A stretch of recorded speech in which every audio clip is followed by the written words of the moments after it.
பிரியமானவர்களே, உங்கள் அனைவருக்கும் என் அன்பார்ந்த வணக்கம்.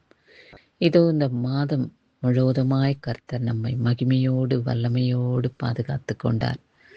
அவருடைய பரிசுத்த நாமத்துக்கு கொடான கோடி கோடி நன்றியை ஸ்தோத்திரத்தை ஏறெடுப்போம். அவருடைய மகிமையினாலே வல்லமையினாலே நாம் நிரப்பப்பட்டு இருக்கிறதை நாம் அறிந்து கொள்வோம். இயேசு கிறிஸ்துவின் இரக்கமுள்ள நாமத்தினாலே இந்த நாளிலே புதிய நாளை, புதிய மாதத்தை காண அவருடைய கண்களிலே நமக்கு கிருபை கிடைத்திருக்கிறது. எவ்வளவு ஒரு பாக்கியம் நமக்கு கர்த்தர் கொடுத்திருக்கிறார். இந்த 6 மாதங்களாக கர்த்தர் நம்மை கண்ணின் மணி போல பாதுகாத்து கொண்டார். அவருடைய செட்டைகளின் நிழலிலே நம்மளை மூடி மறைத்தார். அவருடைய பரிசுத்த நாமத்துக்கு கொடான கோடி ஸ்தோத்திரம் என்று அவருக்கு துதி செலுத்துவோம். யோவேல் 2ஆம் அதிகாரம் 26வது வசனத்திலே, நீங்கள் சம்பூரணமாய் சாப்பிட்டு திருப்தி அடைந்து உங்களை அதிசயமாய் நடத்தி வந்த உங்கள் தேவனாகிய கர்த்தருடைய நாமத்தை துதிப்பீர்கள். என் ஜனங்கள் ஒருபொழுதும் வெட்கப்பட்டு போவதில்லை என்று சொல்லப்பட்டிருக்கிறது. கடந்த 6 மாதங்களாக கர்த்தர் நம்மை கண்ணின் மணி போல பாதுகாத்து கொண்டார். எந்த தீங்கும் துக்கமும் துயரமும் நம்மளை தொடாதபடி அவருடைய இரத்த கோட்டைக்குள்ளே நம்மளை மூடி மறைத்தார். அவர் செட்டைகளின் நிழலிலே நம்மளை பாதுகாத்து ரட்சித்தார். போதுமான ஆகாரங்களையும் போதுமான சக்தியும் பலத்தையும் ஆரோக்கியத்தையும் நமக்கு கொடுத்து காத்து ரட்சித்தார். அது மாத்திரமல்ல, நமக்கு வருகிறதான எல்லா விதமான தீங்கிலேயும் கூட, வியாதியின் பிணியிலேயும் கூட கர்த்தர் நம்மை விடுவித்தார். அவருடைய பரிசுத்த நாமத்துக்கு கொடான கோடி ஸ்தோத்திரத்தை நாம் ஏறெடுப்போம். ஆண்டவரே, இந்த 6 மாதங்களாக போதுமான ஆகாரத்தை நீர் எங்களுக்கு கொடுத்து திருப்திப்படுத்தினீர் ஐயா. உம்முடைய அதிசயங்களை நாங்கள் அனுபவிக்க இரக்கம் காண்பித்தீர் ஆண்டவரே. உம்முடைய நாமத்தை துதிப்பதே நலமென்று நாங்கள் கருத வேண்டும்.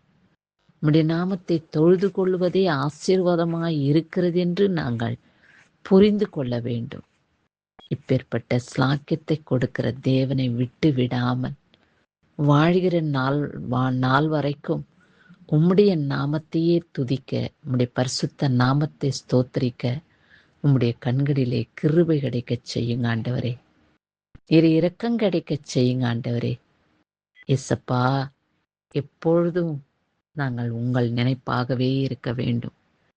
எங்களுக்கு வந்திருந்ததான சகலவிதமான வியாதிகளிலிருந்து, சரீர பலவீனங்களிலிருந்து, சோர்வுகளிலிருந்து, தோல்விகளிலிருந்து எங்களுக்கு நீர் விடுதலை கொடுத்து காத்து ரட்சித்தீர். மீட்பை உண்டு பண்ணினீர். உடைய மகிமை மகா பெரியது ராஜா. உடைய இரக்கத்தை கர்த்தாவே நாங்கள் முழுமையாய் பெற்றிருக்கிறோம். உடைய கிருபையை நாங்கள் ஆச்சரியமாய் அதிசயமாய் பெற்றிருக்கிறோம் ஐயா. உமக்கு ஸ்தோத்திர ஆண்டவரே, ஸ்தோத்திரம். ஒருபொழுதும் நாங்கள் உம்மை விட்டு விலகிடாமல் உம்முடைய ஜனங்களாக தேர்ந்தெடுக்கப்பட வேண்டும். உம்முடைய பிள்ளைகளாக முத்திரையிடப்பட்டிருக்க வேண்டும். ஒரு காலமும் சாத்தானுக்கு முன்பாகவும் மனிதர்களுக்கு முன்பாகவும் எங்களை வெட்கப்படாமல் காத்து கொண்டீரே. உம்முடைய பரிசுத்த நாமத்துக்கு ஸ்தோத்திரம் என்று அவரை ஸ்தோத்திரத்தோடு கூட துதியினாலே அவரை நாம் நினைத்து மகிமைப்படுத்தி இருதயத்தை சந்தோஷப்படுத்தி அவருடைய ராஜ்யத்துக்கு சித்தமுள்ளவர்களாக நாம் வாழ்வோம். இதோ பிறந்த நாளையும் திருமண நாளையும் காண்கின்றவர்களை கர்த்தர் ஆசீர்வதிக்கவே ஆசீர்வதித்து காத்து கொள்வாராக. அவருடைய மகிமுள்ள கரம் அவர்களை ஏந்தி கொள்ளட்டும். அவருடைய வல்லமுள்ள கரம் அவர்களை பிடித்து வழிநடத்தட்டும். இயேசுவின் நாமத்தினாலே கர்த்தாவே, இம்மட்டும் எங்களை காத்து ஆயுள் நாட்களை பெருக செய்து இந்த நல்ல சந்தோஷமான நாளாய் எங்களுக்கு மாற்றி கொடுத்து இந்நாள் வரைக்கும் ஆயுள் நாட்களை பெருக செய்து மகிமைப்படுத்தினீரே, உமக்கு ஸ்தோத்திரம் என்று கர்த்தருக்கு ஸ்தோத்திர பலியிடுங்கள். ஆகையாலே இந்த நாள் வரைக்கும் பாதுகாத்து கொண்ட தேவன் இனிவரும் நேரங்களிலும் கூட காலங்களிலும் கூட இந்த வருடம் முழுவதுமாய் அவருடைய இரத்த கோட்டைக்குள்ளே உங்களை மூடி மறைத்து பாதுகாத்து உங்கள் தேவைகளை பூர்த்தி செய்து குறைவுகளை நிறைவாக்கி உங்களை சந்தோஷப்படுத்தி மகிமைப்படுத்தி காத்து கொள்வாராக. இதோ இந்த மாதம் 6 மாதமாய் கர்த்தருடைய கரங்களிலே நாம் இருந்ததற்காய் தேவனை நன்றியோடு கூட ஸ்தோத்திரிப்போம், துதி செலுத்துவோம். இந்த 7வது மாதத்தை கூட அவருடைய மகிமையின் கரத்திலே ஒப்பு கொடுத்துட்டு சந்தோஷமாய் நாம் கர்த்தருக்கு முன்பாக நிலைத்திருந்து நன்றி செலுத்தக்கூடியவர்களாக நாம் தகுதி பெற்றுக் கொள்வோம். கிறிஸ்துவின் நாமத்தினால சகல ஆசீர்வாதங்களினாலும் நன்மையினாலும் உங்களை கர்த்தர் முடிசூட்டி பாதுகாத்து ரட்சித்துக் கொள்வாராக. உங்களுடைய வேண்டுகோளை ஏற்றுக்கொண்டு உங்களுக்கு பதில் கொடுத்து உங்கள் இருதயங்களை சந்தோஷப்படுத்துவாராக. கிறிஸ்துவுக்கே சதா காலங்களிலும் மகிமை உண்டாகட்டும். ஆமேன்.